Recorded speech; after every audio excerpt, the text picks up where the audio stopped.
Okay, this is our second lecture on section 4.3. We're going to talk about three properties that we need to be able to solve an algebraic equation, to create an equivalent equation that gives us a solution. So the first property that we need is the identity property of addition. Then we need the inverse property of addition. And finally, we need the addition property of equality. So the first one I'm going to start out with is actually the second one I've listed, the inverse property. So any number plus its opposite is going to be equal to 0. And that is the first thing that we need to make math magic happen. And that magic 0 here, we know that anytime we add 0 to something, it gives the thing back itself. And so by getting 0, we'll make something magically disappear. And then finally, by using the addition property of equality, if A is equal to B, then if I add C to both sides, then A plus C is equal to B plus C. Those are equivalent equations. So what this property really says is that if I add the same thing to both sides of an equation, I'm going to get an equivalent equation. That's another way of saying the exact same thing.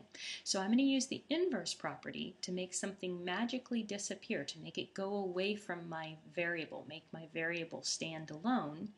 And it is the fact that A plus 0, right, my variable plus 0 is just my variable, that then gives me my solution when combined with this property of equality, where what I do to the left, I do to the right, and I create equivalent equations. So let's do an example.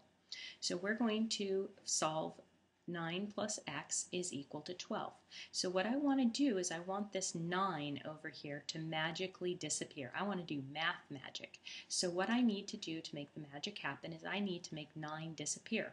So I can make 9 magically disappear in math by adding its opposite. And we know anything plus its opposite is going to give us 0. And I don't even have to write 0 because we know 0 plus anything is the thing itself. So when I write this left side, I'm going to add in columns. And so 9 plus negative 9 is 0, but I don't have to write it because 0 plus anything is just the thing itself. And x plus 0 is, of course, x. Now, the thing that has to happen because of the addition property of equality, I change the left side by adding a negative 9. So now I need to change the right side by adding the same thing. And I'll put an equal sign in here to show you that these two things are equivalent to one another. And so now I see that 12 subtract 9 is 3, and x is equal to 3.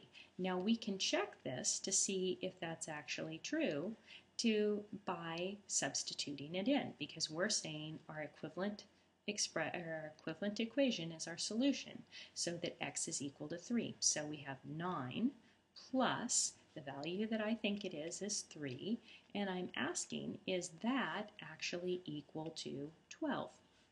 9 plus 3 is equal to 12, and 12 equals 12, and so we've just shown that indeed that x equals 3 is our equivalent equation to the original 9 plus x equals 12.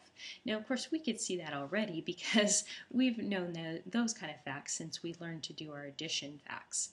So this thing is called isolating the variable.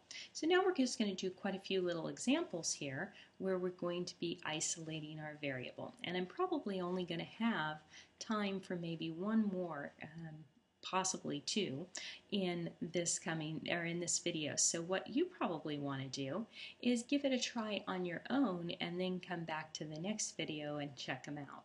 So here we have x plus 2 is equal to 15.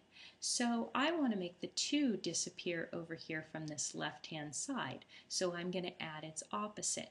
What I do to the left, I also do to the right side of the equation, and this is going to create an equivalent equation. X plus 0 is x.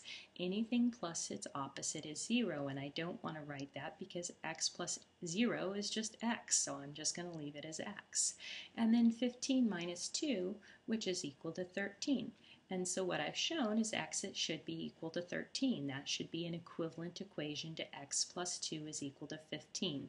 And then I can do a check, and instead of writing it, a lot of times I write just a great big check mark, and I say 13 plus the 2, and I say, is that equal to 15? And of course, we know that